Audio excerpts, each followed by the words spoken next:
Hello everyone. कल हम लोगों ने ये पढ़ लिया था कि क्या होता है स्टमक में। स्टमक में भोजन लगभग 4 घंटे तक रहता है। इसमें HCl वगैरह मिल जाते हैं। लार जो हमारे शरीर से लार से सना हुआ भोजन पहुंचता है स्टमक में, वो बेसिक मीडियम का होता है। यहाँ पे HCl से मिलने के बाद में ये HD मीडियम में आ जाते हैं। क्या ये बात करते हैं कि 2 प्रकार के एंजाइम पाए जाते हैं। कहाँ? स्टमक में जो गैस्ट्रिक जूस होता है उसमें 2 प्रकार के एंजाइम पाए जाते हैं। उनका नाम क्या है? पेप्सिन और रेनिन। पेप्सिन क्या करता है? प्रोटीन को तोड़ देता है। सिंपल किस में तोड़ देता है? पेप्टोन्स में। और दूसरा होता है रेनिन। रेनिन क्या करता है? दूध में जो घुली हुई प्रोटीन होती है उसको कहते हैं कैसिनोजेन। उसको क्या करता है? कैल्शियम पैराकेसिनेट में बदल देता है। उसके बाद में भोजन फिर पहुंचता है ड्यूडेनम में। फिर भोजन पहुंचता है ड्यूडेनम में। तो ड्यूडेनम में सबसे पहले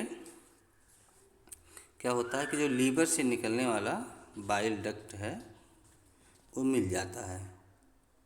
ठीक है, तो यहाँ पे बाइल डक्ट किसमें मिल जाता है? भोजन में। और बाइल डक्ट जो होता है वो अब कैसा होता है? इसका मीडियम ये बेसिक होता है। पहले मुंह में मिला था लार, वो भी बेसिक था। स्टमक में आया, एसिडिक हो गया। ड्यूडेनम में पहुंचा, फिर इससे किससे? लीवर से निकलने वाला बाइल जूस से मिल गया। बाइल जूस कैसा होता है? बेसिक होता है। अब जो है यहाँ पे ड्यूडेनम में यहाँ पे फिर देखते हैं कि 3 एंजाइम काम करते हैं। कौन कौन? ट्रिप्सिन। ट्रिप्सिन क्या करता है? प्रोटीन को तोड़ता है। और एमाइलेज होता है। एमाइलेज क्या करता है? स्टार्च को तोड़ता है। और लाइपेज होता है। लाइपेज क्या करता है? फैट और ग्लिसरीन को तोड़ देता है। उसके बाद में आते हैं डाइजेशन इन स्मॉल इंटेस्टाइन। ठीक है बच्चों, डाइजेशन इन स्मॉल इंटेस्टाइन यहाँ पे दिया गया है। डाइजेशन इन स्मॉल इंटेस्टाइन, इसमें क्या होता है? देखो इसमें क्या है, गॉल ब्लैडर वगैरह के बारे में इसमें देखेंगे कि यहाँ पे वास्तव में भोजन की मेन जो डाइजेशन की प्रक्रिया है वो इसी में होती है। इसमें जो है कुछ एंजाइम होते हैं। एंजाइम अलग अलग काम करते हैं। जैसे एरेप्सिन है, बचे हुए प्रोटीन को अमीनो एसिड में तोड़ देता है। माल्टेज है जो ग्लूकोज में बदल देता है। इसको माल्टोज को। ठीक है, और क्या करता है? सुक्रेज एक एंजाइम होता है, वो सुक्रोज को ग्लूकोज या फ्रक्टोज में बदल देता है। फिर लाइपेज होता है। लाइपेज जो है फैट्स को और ग्लिसरीन को, है ना, तोड़ता है। इसमें भी मीडियम कैसा होता है? बेसिक ही रहता है। और जो हम लोग के शरीर में लगभग जो है 2 लीटर, है ना, ये जो है डाइजेस्टिव जूस इसमें रोज़ साइज होता है स्मॉल इंटेस्टाइन में।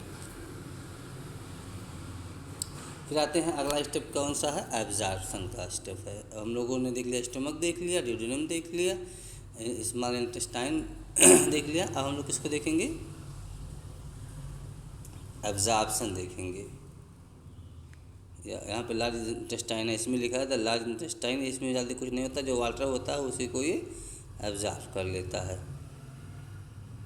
कितनी लंबी होती है? 1.5 मीटर लंबी होती है। इसका फंक्शन क्या होता है? वाटर को एब्जॉर्ब करना। ठीक है बच्चों, फिर हम किसके बारे में देखेंगे? एब्जॉर्प्शन कैसे होता है। एब्जॉर्प्शन कहाँ होता है? तो जो डाइजेस्टेड फूड होते हैं वो कहाँ पहुँचते हैं? ब्लड में जाते हैं। और जो छोटी आंत होती है जिसको क्या कहते हैं? स्मॉल इंटेस्टाइन, इसमें कुछ फिंगर लाइक प्रोजेक्शन बने होते हैं जिसको कहते हैं गॉल ब्लैडर। ये गॉल ब्लैडर उसको कहते हैं वो फिंगर लाइक प्रोजेक्शन होता है जिसको कहते हैं बिलाई। उसी बिलाई के द्वारा भोजन का एब्जॉर्प्शन होता है। लास्ट का स्टेप आप जानते हैं क्या होता है? जिसको कहते हैं डिफॉर्केशन। और इसमें जो है लार्ज इंटेस्टाइन के बाद में वो जो है एनएस द्वारा बाहर जो है स्टूल बाद में बाहर निकाल दिया जाता है। तो इसमें जो मेन पार्ट हैं जो पार्टिसिपेट करते हैं हमारे डाइजेशन में, जैसे इसमें लीवर क्या है? लीवर हमारे शरीर की सबसे बड़ी ग्लैंड होती है। ये लगभग 1 से 2 किलोग्राम होती है। इसमें से क्या निकलता है? बाइल निकलता है। बाइल क्या करता है? एंजाइम के रेट को इंक्रीज कर देता है पचाने का।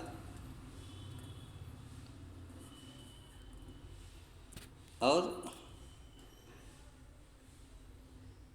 ये जो लीवर होता है, यही जो है क्या करता है, जो विषैले अमोनिया होते हैं, अमोनिया वगैरह जो खतरनाक कुछ सब्सटेंस हमारे शरीर में चले जाते हैं, उनको यूरिया में परिवर्तित कर देता है।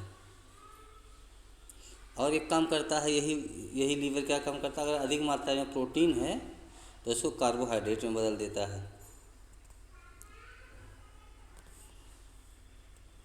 और कार्बोहाइड्रेट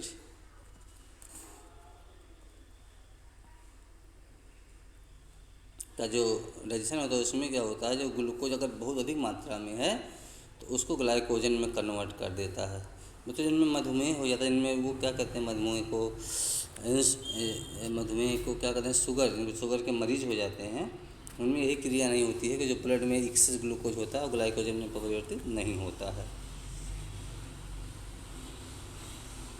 एक बात और बताएं बच्चों, ये जो लीवर होता है इसमें एक प्रोटीन उत्पन्न होता है जिसका काम होता है ब्लड को क्लॉटिंग करने में मदद करता है, ब्लड का थक्का मारने में मदद करता है। इसका नाम होता है फाइब्रिनोजन नामक प्रोटीन होता है जो लीवर से ही प्राप्त होता है। एक और प्रोटीन है जिसका नाम है हिपैरिन, ये भी जो एक से ही बनता है, जो शरीर के अंदर ब्लड को जमने से रोकता है। जैसे शरीर के बाहर ब्लड आता है तो जम जाता है, और वही ब्लड अगर शरीर के अंदर रहता है तो शरीर के अंदर वही ब्लड होता है, तो ऐसे कंडीशन में ब्लड का जो है थक्का नहीं जमता है। तो दो चीज़ आप ध्यान से देखेंगे, कौन कौन सा, कि एक प्रोटीन है जो क्या करता है, बाहर अगर आएगा, वही बाहर अगर आता है तो उसका जो है क्लॉटिंग कर देता है ना, तो क्लॉटिंग कर देता है बाहर जब आता है। और अंदर जो है क्लॉटिंग करने के लिए कौन है, फाइब्रिनोजन, और अंदर हिपैरिन पाया जाता है जो क्लॉटिंग नहीं होने देता ब्लड का। और जो आरबीसी डेड हो जाते हैं उनको लीवर ही जो है क्या करता है, ख़त्म करता है। और थोड़ी सी मात्रा में आयरन और कॉपर को भी स्टोर रखता है लीवर, और शरीर के टेम्परेचर को भी ये मेंटेन कर रखता है।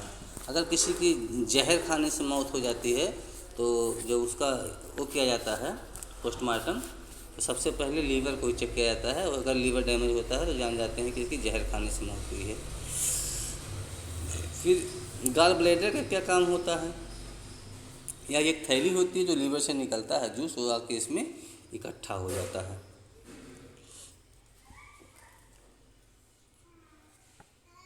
ये हल्के पीले रंग का होता है जिसको बाइल बोलते हैं, इसका पीएच लगभग 7.7 होता है।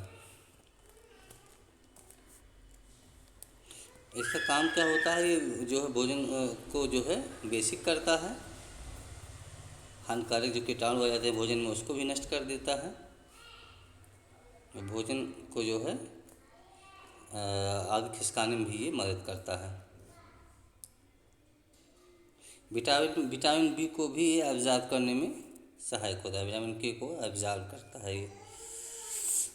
फिर पैंक्रियाज देखिए, पैंक्रियाज का काम क्या होता है, इसमें जो है बहुत इम्पॉर्टेंट है, ये एंडोक्राइन एंड एक्सोक्राइन दोनों प्रकार के ग्लैंड इसमें होते हैं। और इसमें से भी जो है मीडियम इसका बेसिक होता है, इसका पीएच लगभग 7.5 होता है। और इसमें मुख्य रूप से कार्बोहाइड्रेट, फैट और प्रोटीन, इनको जो है डाइजेस्ट करने का काम किया जाता है। फिर बच्चों क्या देखते हैं हम लोग डाइजेशन के बाद में, ये सब डाइजेशन के बारे में था। फिर यहाँ पे एक वर्ड लिखा हुआ है डायरिया। डायरिया क्या होता है, जो हमारे शरीर में जो है पानी की जो है बहुत ज़्यादा, जैसे किसी को अगर ज़्यादा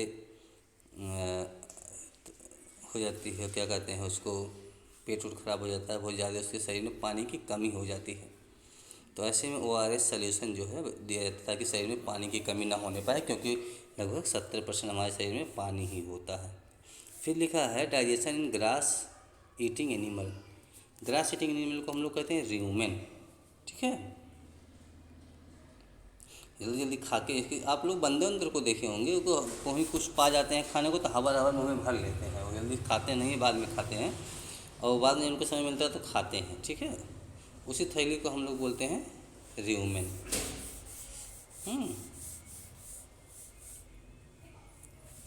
और प्रोसेस जो होता है उसको कहते हैं र्यूमिनेशन, जब जुगाली करते हैं बाद में जब खाते हैं वो लोग, और ऐसे एनिमल को कहते हैं र्यूमिनेट। तो जो घास घास में जो सेलुलोज होता है उसको हम लोग नहीं पचा पाते, वो इन्हीं लोग पचाते हैं। जो एनिमल होते हैं उनमें एक विशेष प्रकार का बैक्टीरिया पाया जाता है जो इससे फंक्शन करके उसको पचाता है, उसको हम लोग नहीं पचा सकते हैं।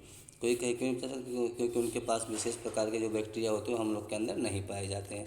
हम लोग पालक वगैरह खा तो लेते हैं लेकिन पचा नहीं पाते, वो एज इट इज़ बाहर निकल जाता है। फिर अमीबा के बारे में समझिए। अमीबा एक छोटा सा जीव होता है जो माइक्रोस्कोपिक होता है, फ्रेश वाटर में पाया जाता है, जिसमें फूड वेक्यूल्स और सब पाए जाते हैं। इसकी आकृति बदलती रहती है, और इसके बाद जो पैर होते हैं उसको स्यूडोपोडिया कहते हैं। स्यूडोपोडिया मतलब आभासी पैर होते हैं, वास्तविक पैर नहीं होते हैं। और यह एक जो है यूनिसेलुलर एनिमल है। तो ये सब था बच्चों। इसके बाद में यहाँ पे आप लोग को कीवर्ड भी मैं भेज दे रहा हूँ, कीवर्ड ये सब लिखना है। सबसे पहले देखो यहाँ पे क्या करना है, पहले ये समरी लिख लेना है, फिर ये कीवर्ड मैं भेज दे रहा हूँ इसको लिखना है, फिर एक्सरसाइज करेंगे। और मैं समझता हूँ कि चैप्टर समझ में आ गया होगा। अगर फिर भी कोई दिक्कत होगी तो हम लोग इसको ऑनलाइन फिनिश करेंगे। बहुत बहुत धन्यवाद।